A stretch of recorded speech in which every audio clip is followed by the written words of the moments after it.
बिस्मिल्लाहिर्रहमानिर्रहीम।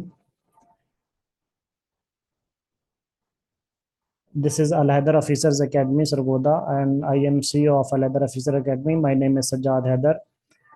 I am PhD scholar as well as I done my Master of Education like M.Ed and LLB. I am also Law Advisor Jail Reforms Committee. आज के session में आपको मैं different jobs के बारे में भी गाइड करूंगा और उन जॉब्स को क्वालिफाई करने के लिए या उनके टेस्ट को अच्छे मार्क्स से क्लियर करने के लिए जो तरीकाकार है, ये जो स्ट्रेटजी है, जो स्मार्ट वर्क है, उसको भी मैं डिस्कस करूंगा। अल्हम्दुलिल्लाह अल हैदर अकेडमी के प्लेटफॉर्म से पूरे पाकिस्तान से अब तक 1500 से ज़्यादा स्टूडेंट्स जो हैं वो डिफरेंट डिपार्टमेंट्स में क्वालिफाई कर चुके हैं। उसकी रीज़न ये है कि एक तो मैं कंसेप्चुअल लर्निंग करवाता हूँ, कॉन्सेप्ट्स पे फोकस करता हूँ। आपने अभी तक जितनी भी मेहनत की है, अपने एजुकेशनल कैरियर पे टाइम लगाया है, अपने एजुकेशनल कैरियर पे 14 साल या 16 साल आपने लगाए हैं, तो मैं एक दफ़ा आपको ज़रूर ये मोटिवेट करूंगा कि आप 3 मंथ जो है वो मेरे साथ भी लगा के देख लें, ताकि आपके वो 14 साल या 16 साल जो है वो कारआमद हो जाएं। अगर 3 मंथ की अच्छी तैयारी करने से, क्योंकि अल्टीमेट आपके पेरेंट्स ने आपके ऊपर खर्चा किया है या जहाँ से भी आपके ऊपर खर्चा हुआ है, तो अल्टीमेट उसका जो गोल है वो यही है कि आपको कोई अच्छी जॉब मिले, अच्छी गवर्नमेंट ऑफिसर आप बने।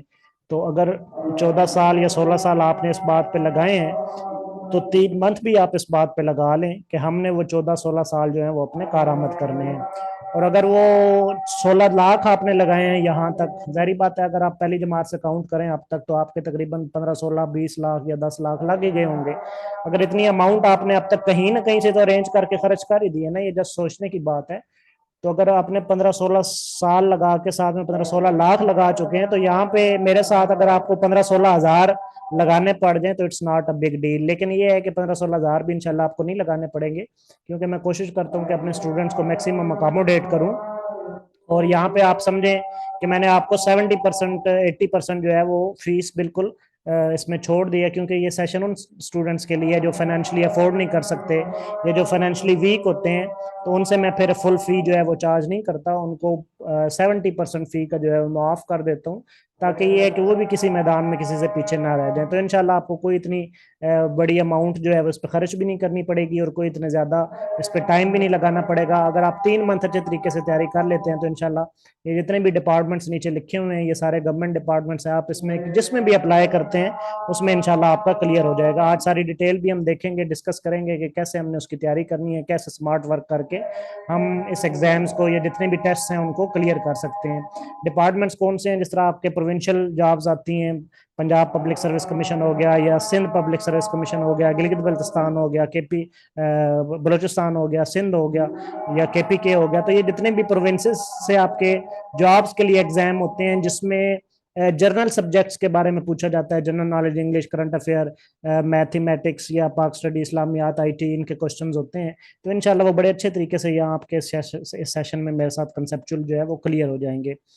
अब इसमें डिपार्टमेंट्स भी मैंने नीचे लिखे हुए हैं, तो आपके तहसीलदार की अब जॉब्स आई हुई हैं। तहसीलदार के बारे में हमारा उसमें एक पेपर, तो इसमें 4 पेपर हैं तहसीलदार के बारे में जो अब करंट जॉब्स आई हुई हैं। तहसीलदार में 4 पेपर कैसे हैं कि जो एक पेपर है 100 नंबर का, वो आपका इंग्लिश का पेपर है। उसमें इंग्लिश एसे और कंपोजिशन है। 50 नंबर का आपका इंग्लिश एसे है और बाकी 50 नंबर की ग्रामर की चीज़ें हैं, कंपोजिशन है, वो कुछ एडियम्स वगैरह और कोई डायरेक्ट इनडायरेक्ट और कुछ इस किस्म की चीज़ें, वो सारी मैं आपको एक्सप्लेन करूंगा सेशन में। इनके बाकी सारी ग्रामर की चीज़ें। तो इसी तरह उर्दू का जो दूसरा सब्जेक्ट है वो उर्दू का है, वो भी 100 मार्क्स का है। उसमें भी 50 नंबर का ऐसे है और 50 नंबर की उर्दू की ग्रामर है। ठीक हो गया। तो ये जो 200 मार्क्स के हैं, ये तो सब्जेक्टिव पेपर हैं, इंग्लिश का भी और उर्दू का भी। बाकी फिर एक 100 मार्क्स का जो पेपर है वो वही सेम वन पेपर है, जिस जो 100 मार्क्स का एमसीक्यूज होता है। उसमें ये टोटल 100 मार्क्स का एमसीक्यूज होगा और ये वन पेपर होगा। वन पेपर का मतलब होता है कि इसमें 5-6 सब्जेक्ट्स इंक्लूड होते हैं, जिसमें आपका इंग्लिश है। इंग्लिश तो आपकी वहाँ पे हो जाएगी तहसीलदार में, और इसके साथ आपका जो है वो इस्लामियात है, या पाक स्टडी है, या करंट अफेयर है, या जनरल नॉलेज है, या एवरीडे साइंस है। और इसमें स्पेशल जो पोर्शन उन्होंने इंक्लूड किया है वो कंप्यूटर साइंस का है। ठीक है, कंप्यूटर के 30 मार्क्स इसमें इंक्लूड है, एमसीक्यूज। ठीक है, तो ये 100 नंबर का आपका वन पेपर का भी पेपर तहसीलदार में शामिल है। और जो चौथा पेपर है वो रेवेन्यू लॉज से रिलेटेड है, तो उन लॉज को भी हम इंशाल्लाह इस सेशन में, जिन्होंने तहसीलदार का देना है उनके लिए एक अलग टाइम भी बनाया जाएगा, जिसमें वन पेपर का उनका सेशन अलहदा होगा, और जो बाकी 3 सब्जेक्ट्स हैं उनके लिए उनका सेशन अलहदा होगा।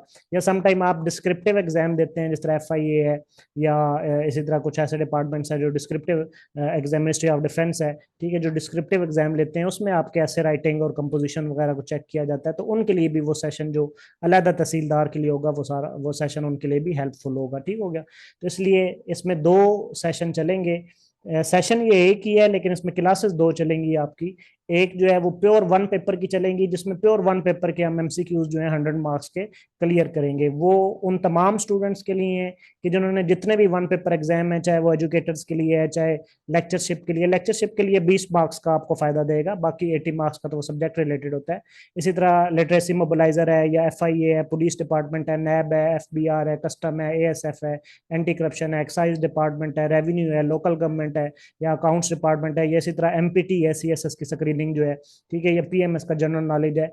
तो वो जो 1 पेपर का आपका सेशन होगा वो इन तमाम डिपार्टमेंट्स और इन तमाम जॉब्स के लिए आपको फायदा देगा। क्यों फायदा देगा? क्योंकि मैंने रट्टा तो लगवाना नहीं, मैंने आपको कॉन्सेप्चुअली तैयारी करवानी है। एक एक चीज जो है वो एक एक टॉपिक मैंने आपको पढ़ाना है। जब आपको कॉन्सेप्ट्स क्लियर होते हैं, टॉपिक्स क्लियर होते हैं, तो फिर आपको इंशाल्लाह बुक की जरूरत नहीं पड़ती। फिर जिस एग्जाम में जहां से भी क्वेश्चन आ जाए वो आपको आता होता है। ठीक हो गया। तो इसलिए ये मैंने आपको गाइड कर दिया कि हमारे सेशन एक ही है, लेकिन इसकी क्लासेस 2 होंगी। एक प्योर 1 पेपर की होगी, और दूसरी क्लास जो है वो सिर्फ उन स्टूडेंट्स की होगी जिन्होंने तहसीलदार या डिस्क्रिप्टिव एग्जाम को लेके चलना है। ठीक हो गया। तो आगे हम नेक्स्ट देते हैं, और सेशन का नाम जो है वो ये सेशन 44 है। इससे पीछे हमारे 43 सेशन हो चुके हैं, तो अल्हम्दुलिल्लाह ये अब 44 सेशन हम स्टार्ट कर रहे हैं। अब इसमें थोड़ा सा सिलेबस हम डिस्कस करते हैं। पहले सबसे पहले हम 1 पेपर को डिस्कस कर लेते हैं। 1 पेपर के सिलेबस में हमारे मुख्तलिफ सब्जेक्ट्स हैं, जिसमें अभी थोड़ी देर पहले मैंने जिक्र किया कि जितनी भी 1 पेपर जॉब्स हैं सिर्फ 100 नंबर का MCQs आता है, वो आपने टेस्ट क्लियर करना होता है, उसके बाद आपका इंटरव्यू होता है और आपकी जॉब हो जाती है। अब वो 100 नंबर का MCQs हमने कैसे तैयार करना है, उसमें कौन कौन से सब्जेक्ट्स आते हैं, ये सब्जेक्ट्स के नाम लिखे हुए हैं, जिसमें आपका इंग्लिश है, IT है, पाक स्टडी है, इस्लामिक स्टडीज़ है, एवरीडे साइंस है, करंट अफेयर है, जियोग्राफी है, पॉलिटिकल साइंस से कुछ क्वेश्चन होते हैं, या वर्ल्ड जनरल नॉलेज से होते हैं, उर्दू है, और मैथमेटिक्स है। ठीक हो गया। तो अब इनको हम कैसे क्लियर करेंगे, तो मैं आपको 1 बाय 1 थोड़ा थोड़ा गाइड कर देता हूँ तमाम सब्जेक्ट्स के बारे में। सबसे पहले इंग्लिश है। अब इंग्लिश में कौन कौन सी चीजें आती हैं, एक बात याद रखें, जब तक आप सब्जेक्ट वाइज प्रिपरेशन नहीं करेंगे, हर सब्जेक्ट को अलग अलग याद नहीं करेंगे, तब तक आपको फायदा नहीं है। आप कहें कि आप बाजार से इम्तियाज शाहिद की बुक ले लें, रट्टा लगा लें, कारवान वालों की ले लें, डोगर वालों की ले लें, ट्रेजर ऑफ नॉलेज ले लें, बुक्स बहुत है मार्केट में, आपको PDF फॉर्म में भी व्हाट्सएप पे काफ़ी मटेरियल मिल जाएगा, लेकिन जब तक आप रट्टा लगाते रहेंगे आप कभी भी कामयाब नहीं होंगे, क्योंकि एग्जाम में वो हमेशा बदल बदल की चीज़ें देता है। कॉन्सेप्ट वही होता है, लेकिन कॉन्सेप्ट जो है ना वो चेंज करके MCQs की फॉर्म में वो देता रहता है। तो जब तक आप कॉन्सेप्ट्स के पीछे नहीं पड़ेंगे आपको फायदा नहीं होगा। ठीक है। सबसे पहले अपने कॉन्सेप्ट्स क्लियर करें। कॉन्सेप्ट्स क्लियर करने का तरीका ये है कि आप रट्टा लगाने के बजाय हर सब्जेक्ट को अलग अलग प्रिपेयर करें, और फिर हर सब्जेक्ट के जितने टॉपिक्स एग्जाम में आते हैं, टेस्ट में आते हैं, उन टॉपिक्स को अलग अलग प्रिपेयर करें, और फिर उन टॉपिक्स में जो सब टॉपिक्स होते हैं उनको भी अलग अलग प्रिपेयर करें। जब तक हर चीज को आप अलग अलग कंसेप्चुअली प्रिपेयर नहीं करेंगे, आपकी लर्निंग कभी भी स्ट्रांग नहीं हो सकती। तो जैसे कि मैं आपको एग्जांपल देता हूँ, इसमें इंग्लिश है, और इंग्लिश में आपको मैंने बताया कि पार्ट्स ऑफ स्पीच है, सेंटेंस करेक्शन है, टेंसेज है, एक्टिव पैसिव है, डायरेक्ट इनडायरेक्ट है, सिनोनिम इंटोनिम्स पूछे जाते हैं, कुछ एनालॉजीज पूछी जाती हैं। ठीक है। इस तरीके से क्वेश्चंस आते हैं। अब इसमें क्या है कि इंग्लिश को जब भी आपने तैयार करना है, सब हर स्टूडेंट देखे कि वो किस लेवल पे खड़ा है। अगर उसके टेंसेज वीक हैं तो सबसे पहले अपने टेंसेज तैयार करे। जब तक उसको टेंसेज तैयार नहीं है तब तक उसको इंग्लिश के कोई MCQs जो है वो क्लियर नहीं हो सकता। ना उसको डायरेक्ट इनडायरेक्ट आ सकते हैं, ना एक्टिव पैसिव आ सकते हैं, ना दूसरी चीजें आ सकती हैं। ठीक है। तो मैं यहाँ पे सबसे पहले आपको टेंसेस जो हैं वो बेस लाइन से क्लियर करवाऊंगा, लेकिन ये है कि वो ज्यादा उस पर टाइम नहीं लगाऊंगा, क्योंकि टेंसेस ऑलमोस्ट स्टूडेंट्स के क्लियर होते हैं, लेकिन एक ओवरव्यू जो है वो लाजमी दूंगा ताकि टेंसेस आपके स्ट्रांग हो जाए। उसके बाद ये है कि एक्टिव पैसिव जब हम करेंगे फिर सिर्फ एक्टिव पैसिव करेंगे, जब डायरेक्ट इनडायरेक्ट करेंगे तो फिर सिर्फ डायरेक्ट इनडायरेक्ट पे फोकस करेंगे, उसके रूल्स करेंगे, उसकी एक्सरसाइज करेंगे, उसकी प्रैक्टिस करेंगे। ठीक है। इसी तरह फिर सिनोनिम इंटोनिम्स की आपको एक्टिविटीज प्रोवाइड की जाएंगी। फिर इसी तरीके से आपके आजकल पार्ट्स ऑफ स्पीच में से अक्सर क्वेश्चन आते हैं, तो पार्ट्स ऑफ स्पीच को क्लियर किया जाएगा। फिर इस तरीके से आपके 8 पार्ट्स ऑफ स्पीच हैं, उसमें आपका नाउन आ गया, प्रोनाउन आ गया, वर्ब है, कंजंक्शन है, या आपका क्या नाम है, प्रपोजिशन है, या उसके अलावा आपके एडजेक्टिव है, ठीक है। तो ये पार्ट्स ऑफ स्पीच हैं आपके 8, ठीक है। तो पार्ट्स ऑफ स्पीच में से अब जितने क्वेश्चन आते हैं, सम टाइम वो अंडरलाइन करके पूछता है जी ये कौन सा पार्ट्स ऑफ स्पीच है, या कौन सा ग्रामर के एतबार से ये क्या है। जिस तरह फॉर एग्जांपल वो टीम को अंडरलाइन करेगा, a team is playing very well, ठीक है, या team is celebrating the victory, ठीक है। टीम को अंडरलाइन करेगा और पूछेगा टीम जो है वो ग्रामर के एतबार से क्या है, तो फिर आपको बताना पड़ेगा कि टीम ग्रामर के एतबार से नाउन है। फिर वो यहाँ पर भी स्टॉप नहीं करता, जब कॉन्सेप्ट्स क्लियर होते हैं ना तो आपको हर चीज क्लियर हो जाती है। जब हम नाउन की डेप्थ में जाएंगे ना, नाउन की टाइप्स पढ़ेंगे कि अगर नाउन है टीम तो फिर कौन सा नाउन है, क्या ये प्रॉपर नाउन है, क्या ये एब्स्ट्रैक्ट नाउन है, क्या मटेरियल नाउन है, क्या कंक्रीट नाउन है, या कलेक्टिव नाउन है, या सिंगुलर नाउन है, या प्लूरल नाउन है, या काउंटेबल नाउन है, या अनकाउंटेबल नाउन है। इसकी जितनी भी फिर हम टाइप्स पढ़ेंगे ना, वो समटाइम नीचे टाइप भी पूछ लेता है कि टीम जो है वो नाउन है तो कौन सा नाउन है, ठीक है। तो फिर आपको नीचे बताना पड़ेगा कि team is a collective noun, ठीक है। जब हम मुख्तलिफ नाउन्स को मिला के एक नाउन प्रोनाउंस करते हैं तो वो कलेक्टिव नाउन कहलाता है। फिर उस कलेक्टिव नाउन के आगे ग्रामेटिकल रूल्स हैं, सम टाइम वो ग्रामेटिकल एरर्स की शेप में भी दे सकता है। देखिए ना, मैं हर एंगल से आपको समझा रहा हूँ कि कैसे वो पार्ट्स ऑफ स्पीच देता है आजकल। कभी वो पूछ लेगा कि टीम है क्या, फिर वो पूछ लेगा कि टीम अगर नाउन है तो उसकी कौन सी टाइप्स है। कभी वो उसका ग्रामेटिकल एरर दे देगा। ग्रामेटिकल एरर कैसे, कि जैसे अभी मैंने आपके सामने एक एग्जांपल बोली कि team is celebrating the victory. अब देखें टीम के साथ मैंने इज यूज किया है, नीचे वो ऑप्शन दे देगा team dash celebrating the victory, team is celebrating, team are celebrating, ठीक है, तो टीम हैव बीन सेलिब्रेटिंग। तो इस तरीके से ऑप्शन दे देगा, तो फिर आपने उसमें से ऑप्शन में से चूज करना होगा। अब जो मैंने आपको एक मिसाल दी है, उसी मिसाल को मैं थोड़ा सा एलेबोरेट कर देता हूँ ताकि आपको एक तरीकाकार समझ आ जाए। बेसिकली मकसद ये है कि आपको पढ़ने का तरीकाकार समझ आए कि कैसे आपने पढ़ना है, एक एक चीज को कैसे डेप्थ में देखना है, ठीक है। अब जैसे मैंने आपको बताया कि जो कलेक्टिव नाउन है उनके साथ हमेशा सिंगुलर हेल्पिंग वर्ब लगता है। कलेक्टिव नाउन के साथ हमेशा सिंगुलर वर्ब या सिंगुलर हेल्पिंग वर्ब लगता है। तो टीम चूंकि एक कलेक्टिव नाउन है तो टीम के साथ हम सिंगुलर हेल्पिंग वर्ब लगाएंगे, और इसमें सिंगुलर हेल्पिंग वर्ब जो है वो इज है, आर नहीं है, ठीक है। तो टीम के साथ इज लगेगा, team is celebrating the victory. लेकिन यहीं पर इसकी 5% एक्सेप्शंस भी हैं, ठीक है। इसी रूल की एक्सेप्शंस भी हैं। क्या एक्सेप्शंस हैं?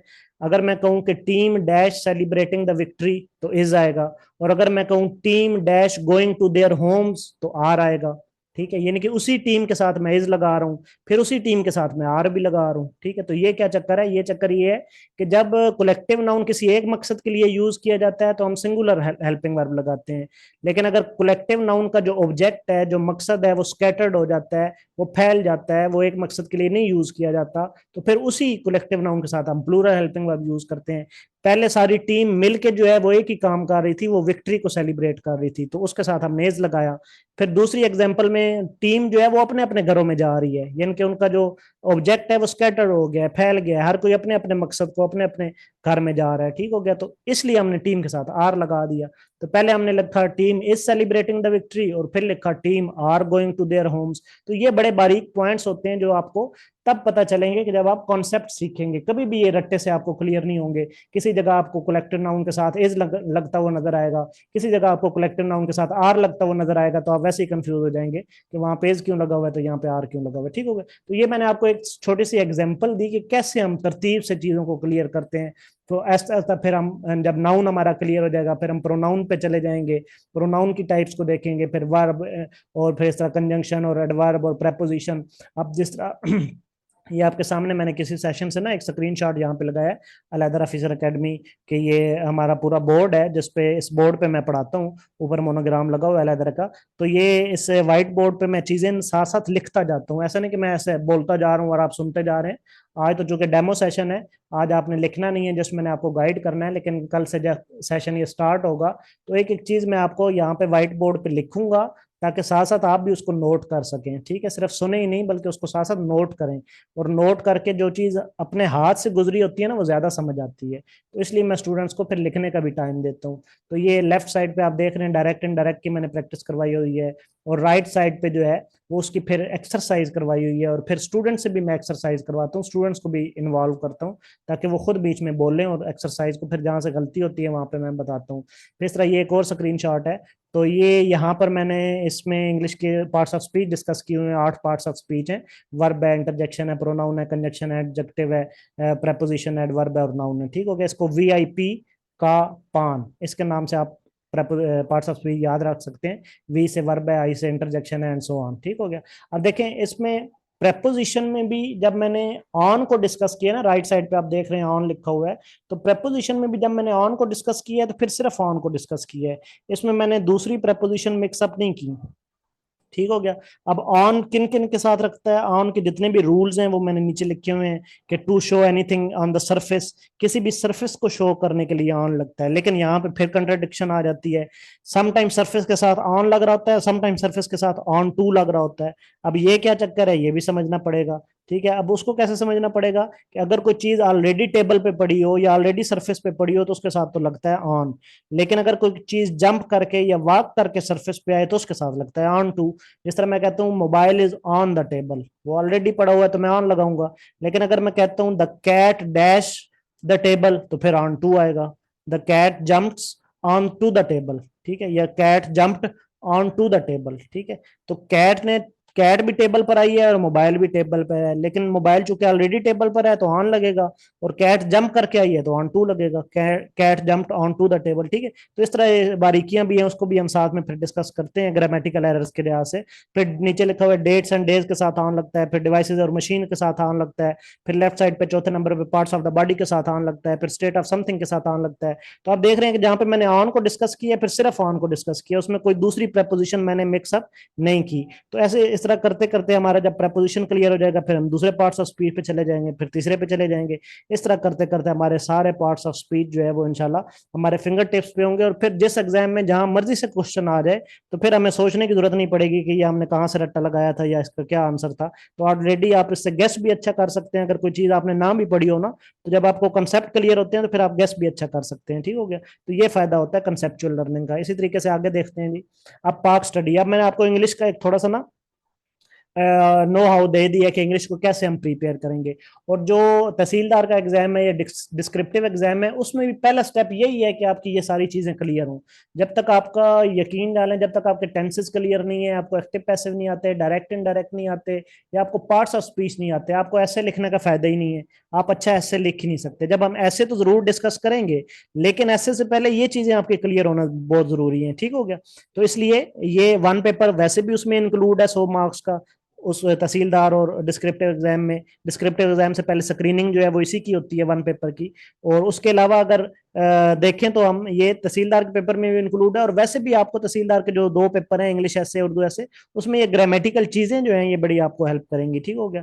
इसी तरीके से अब पाकिस्तान स्टडी की बात करते हैं कि पाकिस्तान स्टडी में कौन कौन सी ऐसी चीजें हैं जो कंसेप्चुअली हमने क्लियर करनी है, और कंसेप्चुअली जो है वो हम उनको डिस्कस कर सकते हैं। जब तक हमें कंसेप्ट नहीं तैयार होंगे तब तक वो चीजें तैयार नहीं होंगी। इसमें भी मैंने 3 पोर्शन बना लिए हैं, आपके सामने लिखा हुआ है। एक हिस्ट्री से रिलेटेड है, एक ज्योग्राफी से रिलेटेड है, और एक करंट अफेयर से रिलेटेड है। अब हिस्ट्री से रिलेटेड क्या क्या क्वेश्चंस आते हैं, तो वो हम स्टार्ट करेंगे 712 से लेके। ठीक है, 712 से क्यों, कि जहां से हमारी हिस्ट्री स्टार्ट होती है, ताकि पूरा एक जो मैप है हिस्ट्री का वो आपके जहन में हो, पूरा जो है वो एक सिनेरियो आपके जहन में हो कि कब मुसलमान जो है वो बड़े सगीर में आए।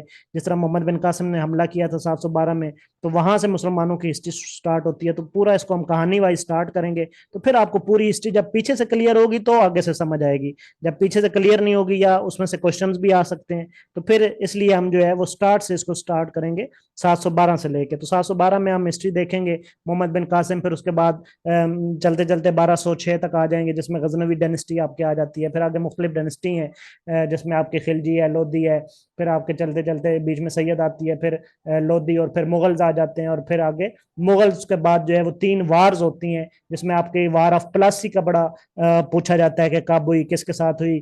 ठीक है, जिस तरह 1757 में आपकी वार ऑफ प्लासी होती है, और ये नवाब सिराजुद्दौला और ब्रिटिशर्स के दरमियान होती है। तो फिर इसके बाद 2 साल बाद जो है वो वार ऑफ बगजर होती है 59 में। ठीक है, और फिर 64 में जो है वो वार ऑफ बिडारा होती है, सॉरी 2 साल बाद जो है वो वार ऑफ बिडारा होती है, और फिर 64 में जो है वो वार ऑफ बगजर होती है। तो ये 3 वार्स होती हैं, और फिर उनके बाद यही 3 वार्स जो हैं ये सबब बनती हैं आपकी वार ऑफ इंडिपेंडेंस 1857 का। तो फिर 1857 तक सारी हिस्ट्री देखेंगे। फिर 1857 से हम स्टार्ट करेंगे क्या में पाकिस्तान तक। आपके उसमें सर सैयद की खिदमात आ जाएंगी, और फिर मुस्लिम लीग का क्याम और कांग्रेस और फिर शिमला वफाद और नेहरू रिपोर्ट और ये सारी चीजें चलते चलते हम 1947 तक डिस्कस करेंगे। फिर 1947 के बाद हमारी तरतीब क्या होगी कि उसमें मुख्तलिफ जो पोस्ट पार्टीशन क्वेश्चन है वो आते हैं। उसमें आपकी फॉर एग्जाम्पल पूछा जाता है पाकिस्तान का पहला गवर्नर जनरल कौन था, पाकिस्तान का पहला वजीर आजम कौन था, पाकिस्तान का पहला जो है वो प्रेसिडेंट कौन था। स्टूडेंट अक्सर भी इसमें भी कंफ्यूज हो जाते हैं, उनसे पूछा जाता है कि पाकिस्तान का पहला प्रेसिडेंट कौन था, तो वो कायद आजम को लगा के आ जाते हैं। क्यों? क्योंकि उनके कॉन्सेप्ट क्लियर नहीं है। प्रेसिडेंट जितने भी आए हैं वो 1956 के आयन के बाद आए हैं। 1956 के आयन से पहले जितने भी थे वो प्रेसिडेंट की जगह गवर्नर जनरल कहलाते थे। ठीक हो गया? ये मैं आपको, चले मैंने एग्जांपल दी है तो मैं आपको क्लियर भी कर दूं कि 1956 का आयन आया किसके दौर में आया? सिकंदर मिर्जा के दौर में। तो सिकंदर मिर्जा से पहले जितने भी हैं वो सारे गवर्नर जनरल हैं। कितने हैं? चार हैं। हमारे पास चार ही गवर्नर जनरल हैं। सबसे पहला गवर्नर जनरल कायद आजम है, दूसरे ख्वाजा नाजमुद्दीन है, तीसरे वो हैं क्या नाम है, चौधरी क्या नाम है, मलिक, सॉरी, गुलाम मोहम्मद। ठीक है, मलिक गुलाम मोहम्मद, और चौथे जो हैं वो सिकंदर मिर्जा हैं। ठीक है, ये चार आपके गवर्नर जनरल आए हैं और सिकंदर मिर्जा के दौर में ही आपका 1956 का आयन आया है। और 1956 का जैसे ही आयन आया है तो यही सिकंदर मिर्जा जो पाकिस्तान का आखिरी गवर्नर जनरल भी है, यही सिकंदर मिर्जा 1956 के आयन के बाद पाकिस्तान का पहला प्रेसिडेंट भी बन जाता है। ठीक है, तो अब वो आपसे पूछे पाकिस्तान का पहला गवर्नर जनरल कौन है, तो कायदे आजम। आखिरी गवर्नर जनरल कौन है, तो सिकंदर मिर्जा। पहला प्रेसिडेंट कौन है, तो सिकंदर मिर्जा। देखिए ना, अब आपको मैंने एक तरतीब से बताया तो अब आपको भूलेगा नहीं। ठीक है, लेकिन वैसे आप हो सकता है इसको 100 दफा आपने रट्टा लगाया हो फिर आपको मिक्सअप हो जाता हो। तो इस तरीके से फिर हम डिफरेंट कॉन्स्टिट्यूंट असेंबलीज जो है वो डिस्कस करेंगे। पहली कॉन्स्टिट्यूंट असेंबली का क्या कब हुआ, ये भी लास्ट पेपर में आया हुआ था। ठीक है, सेकंड कॉन्स्टिट्यूंट असेंबली कब बनी, फिर इसमें मुख्तलिफ आइन्स जो हैं वो आपके डिस्कस करेंगे। 1956 का, 62 का, 73 का। फिर उनमें मुख्तलिफ दफात जो है 73 में इंपॉर्टेंट हैं वो पूछी जाती हैं। आपके फंडामेंटल राइट्स की हैं 8 से लेकर 28 तक। फिर आगे मुशरफ जिस तरह आप आजकल 184(3) जो है वो सुप्रीम कोर्ट के हवाले से चल रहा है, तो डिफरेंट जो करंट अफेयर्स सिनेरियोज हैं वो हम उसमें डिस्कस करेंगे। और चलते चलते इसको फिर उसके बाद किसने किसको हटाया, कौन किसकी कुर्सी पे बैठा, किसने किसकी टांगे खींची, कौन सियासत में एंटर हुआ, किसने किस कब पार्टी बनाई, किसने मार्शल लॉ लगाया, किसने इमरजेंसी लगाई, वो सारी बातें चलते चलते तो हम टिल डेट उसको स्टडी करेंगे। तो पूरा आपका हिस्ट्री का जो है ना वो पूरा सिनेरियो आपका क्लियर हो जाएगा। ठीक हो गया? फिर सर हम जोग्राफिया पे आ जाएंगे। जोग्राफिया में आपके डिफरेंट पोर्शंस हैं यहाँ पे जोग्राफिया में, जिसमें हम माउंटेन्स, एक बात बल्कि मैं यहाँ पे ऑलरेडी डिस्कस कर दूं पहले ही कि ये 40 मिनट्स की जूम मीटिंग होती है। अगर ये अभी 40 मिनट्स बाद एंड हो जाए, शायद मुझे फिर ख्याल ना रहे बताना, 40 मिनट्स बाद ये एंड हो जाए तो आपने इसी सेम लिंक को दोबारा ज्वाइन कर लेना है। कोई नया लिंक नहीं आएगा, यही सेम लिंक आपने जो पहले मैंने भेजा हुआ इसी को 40 मिनट्स बाद दोबारा ज्वाइन कर लेना है। हमारी तकरीबन एक जूम मीटिंग और चलेगी कोई 20-30 मिनट की, और उसके बाद हम इसको वाइंड अप कर देंगे और सारे गाइडलाइंस जो हैं उसको हम समराइज कर लेंगे। ठीक हो गया? तो अभी 40 मिनट्स बाद, अभी 30 मिनट हो गए, तो 40 मिनट्स बाद अगर ऑटोमेटिकली एंड हो जाए, क्योंकि शायद मुझे पता ना चले टाइम का, तो आपने उस इसी सेम लिंक को दोबारा ज्वाइन कर लेना है। ठीक हो गया? अच्छा जी, तो मैं बता रहा था ज्योग्राफी में जो है वो हम डिफरेंट, मैं एक मिनट आवाज पूछ लूँ स्टूडेंट से, भैया आ रही है मेरी यहाँ तक बातें क्लियर हैं या नहीं? मैंने चूंकि म्यूट किया हुआ था सबको। जी स्टूडेंट साहब, मैंने अनम्यूट किया, बताइएगा यहाँ तक सारी बातें क्लियर हैं? जी सर जी, क्लियर है। अच्छा, आवाज मेरी ठीक आ रही है, स्क्रीन शो जी हो रही सर है सबको? क्लियर है और ठीक आवाज आ रही है। जी चलें सर ठीक ठीक है, आ गुड रही है। गुड गुड, जी थैंक यू सर। जी, थैंक यू। तो ये मैंने आपको ब्रीफ कर दी है कि 10 मिनट बाद ये एंड भी हो जाएगी, तो इसी लिंक को जरा आप दोबारा ज्वाइन करेंगे तो हमारे 20-30 मिनट मीटिंग और चलेगी। इंशाल्लाह लास्ट पे मैं आपको ज्वाइनिंग का तरीका कार भी बताऊंगा, बहुत सिंपल है। और इसमें यह है कि कोई इतनी बड़ी फीस भी नहीं है, बिल्कुल मामूली सी नॉमिनल सी मैंने फीस रखी है। वैसे तो मेरी ओरिजिनल फीस जो है वो काफ़ी ज़्यादा है, तकरीबन कोई 35,000, 35,500 मेरी फीस है 3 मंथ के लिए, जो मैं ओरिजिनल चार्ज करता हूँ। लेकिन ये है कि ये सेशन उन स्टूडेंट्स के लिए जो फाइनेंशियली अफोर्ड नहीं कर सकते, तो उनके लिए सारी फीस मैंने माइनस कर दी है। बिल्कुल थोड़े से रजिस्ट्रेशन चार्जेस रखे हैं, वो मैं लास्ट पे आपको गाइड कर दूंगा। वो भी इसलिए रखे हैं क्योंकि जारी बात है मेरा खून पसीना लगना है कुछ, तो मेरा भी हक बनता है। और दूसरी बात ये है कि जब थोड़ा सा स्टूडेंट पे करके पढ़ता है ना तो वो फिर पेन लेके भी पढ़ता है। ठीक हो गया? तो इस वजह से वो मैंने थोड़े से चार्जेस आप लोगों के लिए रखे हैं, लेकिन वो लास्ट में मैं इंशाल्लाह डिस्कस कर दूंगा। चलें जी, मैं दोबारा म्यूट करता हूँ आप लोगों को। तो मैं बता रहा था ज्योग्राफी के पोर्शन पे, तो ज्योग्राफी में आपकी अक्सर आजकल ज्यादातर क्वेश्चन पाकिस्तान की ज्योग्राफी से भी आते हैं। तो इसमें आपकी माउंटेन्स हैं, रिवर्स हैं, लेक्स हैं, प्रोविंसेस हैं। अब इसमें भी फॉर एग्जांपल वो पूछता है जी पाकिस्तान की हाईएस्ट पीक कौन सी है हिमालय रेंज की पाकिस्तान में, तो आप लोग क्या जवाब देंगे? आप लोग दोबारा मैं ऑन करता हूँ, जरा बताएं। या मैसेज पे भी बता सकते हैं कि which is the highest peak of Pakistan on Himalaya range. बताएं जी कौन सी है? मैं मैसेज भी रीड आउट कर लेता हूँ। ये नागा सबसे पर्वत। हाईएस्ट पीक कौन सी है जी पाकिस्तान की हिमालय की? नागा पर्वत। नांगा पर्वत है, और बाकी बताएं, अपना अपना आइडिया दें। अच्छा जी, इधर मैं पढ़ता हूँ मैसेज में, कौन सी है जी? K2 है। अच्छा ठीक है, K2 है, K2 है जी, ठीक है, गुड। बोल के भी बताएं एक दो स्टूडेंट। K2 सर बताया। K2 है, ठीक है, गुड। सर K2 है। K2 है जी, गुड। पाकिस्तान की सबसे हाईएस्ट पीक हिमालय रेंज की कौन सी है?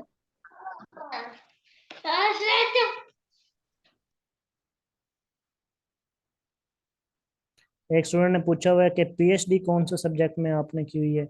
मैंने पीएचडी एजुकेशन में की हुई है जी, लीगल एजुकेशन में। अच्छा जी, तो पाकिस्तान की सबसे हाईएस्ट पीक आप देखें ना, आप सब ने आंसर दिया K2 में, मैसेज भी पढ़ लिए, सब ने आंसर दिया हुआ है K2 K2 K2। किसने? एक दो ने नांगा पर्वत भी दिया हुआ है, भी बोला भी है एक दो ने, ठीक है। तो बाकी मैक्सिमम हमने K2 को, एक दो ने माउंट एवरेस्ट भी जो है वो लिखा हुआ है। तो अब ये देखें, कॉन्सेप्ट आप चूंकि क्लियर नहीं है, इसलिए आपके डिफरेंट आंसर्स आ रहे हैं। और अगर मैं राइट आंसर बताऊं तो जिसने नांगा पर्वत कहा है उसने ठीक कहा है, जिसने K2 कहा है उसने गलत कहा है, ठीक है। क्यों? क्योंकि मैंने आपसे हिमालय रेंज की सबसे हाईएस्ट पीक पूछी है, तो आपने मुझे कराकरम की हाईएस्ट पीक बता दी है K2, ठीक है। तो डिफरेंट रेंजेस हैं पाकिस्तान में, कोई एक रेंज तो नहीं है, तो डिफरेंट रेंजेस हैं। आपकी हिमालय रेंज और पहाड़ी सिलसिले हैं, आपके कराकरम रेंज के और पहाड़ी सिलसिले हैं, वो पहाड़ी सिलसिले और हैं, ठीक है। हिमालय के पहाड़ी सिलसिले और हैं, हिंदू कुश के और हैं, कोई सफेद के और हैं, कोई सलमान के और हैं, कीरथर रेंज के और हैं, साल्ट रेंज के और हैं, ठीक है। डिफरेंट रेंजेस हैं पाकिस्तान में। रेंज कहते हैं पहाड़ की एक साइड से लेके दूसरी साइड तक जब हम उसको काउंट करते हैं तो वो हमारी एक रेंज कहलाती है, यानी कि पूरी लेंथ जो होती है ना माउंटेन की, जिस तरह मैं कहूँ सरगोदा से लेके लाहौर तक मोटरवे, तो ये जो सरगोदा से लेके लाहौर तक मोटरवे है, ये पूरी एक रेंज कहलाएगी, ठीक हो गया। और इस पूरी मोटरवे पे जो सबसे ऊंचा मकाम आएगा ना इस मोटरवे का, वो इस पूरी रेंज की हाईएस्ट पीक कहलाएगी, ठीक है। अब आपको मेरे ख्याल क्लियर हो गया होगा कि रेंज और पीक में क्या डिफरेंस है। रेंज लेंथ में होती है और पीक हाइट में होती है। तो मैंने आपसे रेंज कौन सी पूछी? हिमालय रेंज। और हिमालय रेंज की हाईएस्ट पीक पूछी, आप लोगों ने मुझे कराकरम की हाईएस्ट पीक बता दी K2। तो K2, no doubt K2 is the highest peak of Pakistan, but that is not on Himalaya range, that is on Karakoram range, ठीक है। तो मैंने आपसे हिमालय की हाईएस्ट पीक पूछी थी। हिमालय की हाईएस्ट पीक नांगा पर्वत है, 8,126 मीटर बुलंद है, और ये दिया मीर में है, गिलगित बल्तिस्तान में, ठीक हो गया। हिमालय रेंज जो है वो आपकी गिलगित बल्तिस्तान से शुरू होकर इंडिया जाती है, इंडिया से चाइना, चाइना से नेपाल, नेपाल से भूटान, और भूटान में जाके ये एंड होती है, ठीक है। टोटल 2400 किलोमीटर लंबी रेंज है। और इसकी पाकिस्तान में हाईएस्ट पीक नांगा पर्वत है। और पूरी अगर रेंज की देखी जाए ना, पाकिस्तान मेंशन ना किया जाए, पूरी रेंज भूटान तक टोटल ओवरऑल हाईएस्ट पीक देखी जाए तो वो इसकी माउंट एवरेस्ट है, लेकिन वो नेपाल में आती है, खटमंडो में, ठीक है। माउंट एवरेस्ट भी हिमालय रेंज की हाईएस्ट पीक है, और वो दुनिया की भी सबसे हाईएस्ट पीक है, 8,849 या 48 मीटर बुलंद है, ठीक हो गया। तो वो पूरी दुनिया की हाईएस्ट पीक है, highest peak of the world है, ठीक है। लेकिन है वो भी हिमालय रेंज पर ही, लेकिन है नेपाल में, ठीक है। और पाकिस्तान में कौन सी हिमालय की हाईएस्ट पीक है? नांगा पर्वत। और अगर मैं पूछूं कि पाकिस्तान की सबसे हाईएस्ट पीक कौन सी है, तो वो K2 है। अगर मैं रेंज का मेंशन ना करूँ ना, सिर्फ पूछूं कि पाकिस्तान की सबसे हाईएस्ट पीक कौन सी है, फिर आप K2 कहें, फिर ठीक है, क्योंकि K2 is the second highest peak of the world, 8,611, ठीक हो गया। तो इस तरीके से आप देखें ना, कंसेप्चुअली जब तक आप लर्न नहीं करेंगे आप कंफ्यूज होंगे। इसी तरह रिवर सिस्टम है, तो रिवर में अब अक्सर क्वेश्चन आता है पाकिस्तान का सबसे बड़ा रिवर कौन सा है, तो इंडस रिवर है। अब यहाँ पे स्टूडेंट इतना तो रट्टा लगा के कर लेता है, लेकिन अगर इससे डेप्थ में क्वेश्चन बदल के दे दे कि इंडस रिवर निकल कहाँ से रहा है, तो स्टूडेंट फंस जाता है, ठीक है। तो जहां से रिवर निकलता है उसको सोर्स कहते हैं, और जहां पे रिवर गिरता है उसको माउथ कहते हैं। तो इंडस रिवर का जो सोर्स है वो चाइना है। किस कंट्री से निकलता है? चाइना से। मजीद सोर्स को अगर वो फोकस करे तो चाइना में ये तिब्बत सिटी से निकल रहा है, और अगर मजीद फोकस करे तो तिब्बत सिटी से ये मानसरोवर लेक है, वहां पे एक ना झील है मानसरोवर, वहां से ये इंडस रिवर निकलता है।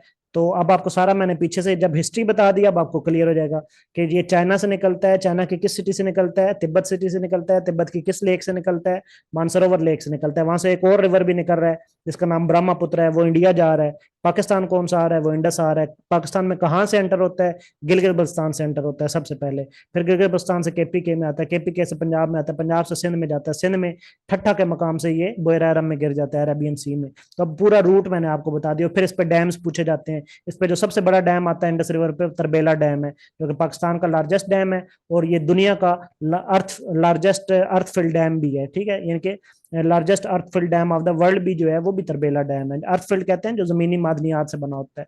तो जब गिलगित बल्तिस्तान में एंटर होता है ना, तो दया मीर, जहाँ पे मैंने बताया ये नांगा पर्वत है, वहीं पे एक और भी डैम बना हुआ है इसी रिवर पे, इंडस रिवर पे, जिसको दया मीर भाषा डैम कहते हैं।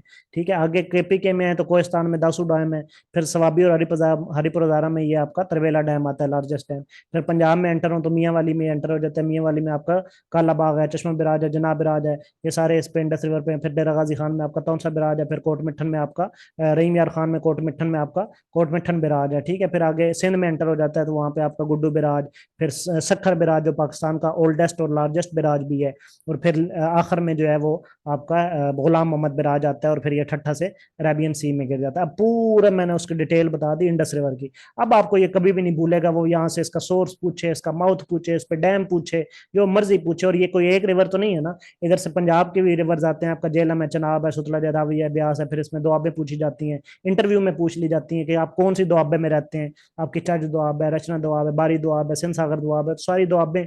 और यहाँ पे ऐसा नहीं कि मैं जबानी क्लियर करूंगा, यहाँ पे मैप बना के मैं क्लियर करूंगा। ये देखे ना, ये किसी सेशन से मैंने स्क्रीनशॉट लिया है अपने किसी सेशन से, ऊपर अलैदर एकेडमी का मोनोग्राम लगा हुआ है, तो वो व्हाइट बोर्ड पे पूरा मैंने मैप बनाया है, ये रिवर सिस्टम है, और पूरा मैंने मैप बनाया है, जेलम, चनाब, सतलज, ब्यारी और इंडस। और फिर इधर से अफगानिस्तान से जो रिवर्स आ रहे हैं, आपका जोब रिवर है, टोची रिवर है, कुनार रिवर है, आपका कुरम रिवर है, गोमल रिवर है, ठीक है, जितने भी खैबर रिवर है, ठीक, तो जितने भी आ रहे हैं यहाँ से, ये सारे मैंने आपको, और ये जो डॉट्स आप देख रहे हैं, blue dots, black dots, yellow dots, ये मैंने डैम्स और बैराजेस बनाए हुए हैं। और फिर एक एक एमसीक्यूज अपने हाथ से लिखा हुआ है और स्टूडेंट्स को लिखवाया हुआ है, ताकि स्टूडेंट्स को भी याद रहे।